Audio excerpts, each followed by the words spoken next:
Good morning everybody. Today we are going to study the topic the Scheduled Caste and Scheduled Tribes Prevention of Atrocities Act 1989.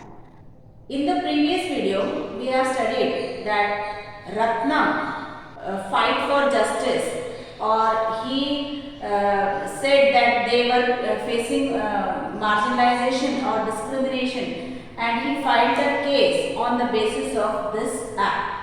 So what is this act? Let us study about that. So this act was basically made in response to the demand made by the Dalits and others. So that others means the Dalits and the Adivasis community. It is because of their effort that this law came into existence.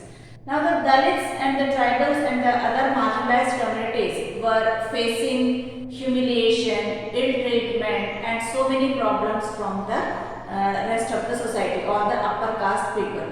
So because of this humiliation, their ill treatment and for a long time these people were facing this problem of ill treatment and humiliation. So in the early years, that means till 1970s, it was only through the behavior that this type of atrocities were shown. But in 1970s and 1980s, the matter became serious.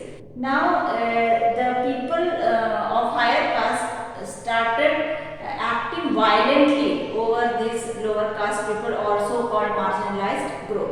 So when this problem took a violent character, so then there was no other go, then they have to insist on making a new law. So because this discrimination and marginalization took a violent form, so especially in South India, the Dalits, they all came together and they asserted their rights. That means they demanded their rights and they refused to perform caste duties, as we have seen in the Ratnam's case.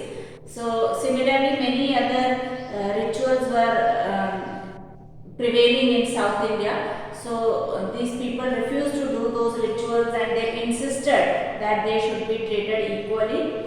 And also they refused to follow the practices which led to the humiliation and exploitation of the Dalits. So when this happened in South India, that they started demanding or they started opposing, so then the powerful caste, they started violence against them.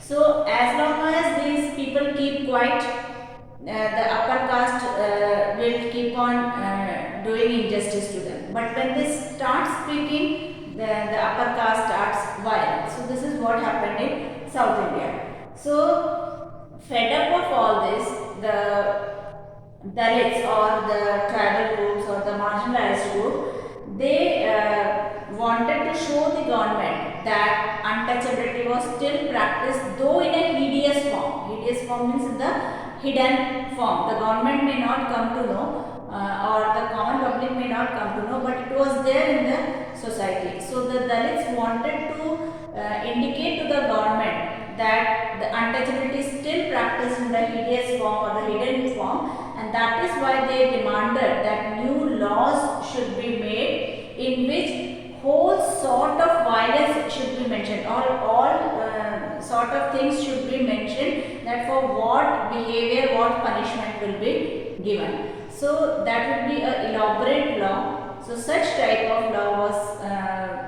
came into existence on in the year 1989, which is called as Prevention, the Scheduled Caste and Scheduled Tribe Prevention of Atrocities Act. So in this act, each and every act is mentioned which should not be done or which is against the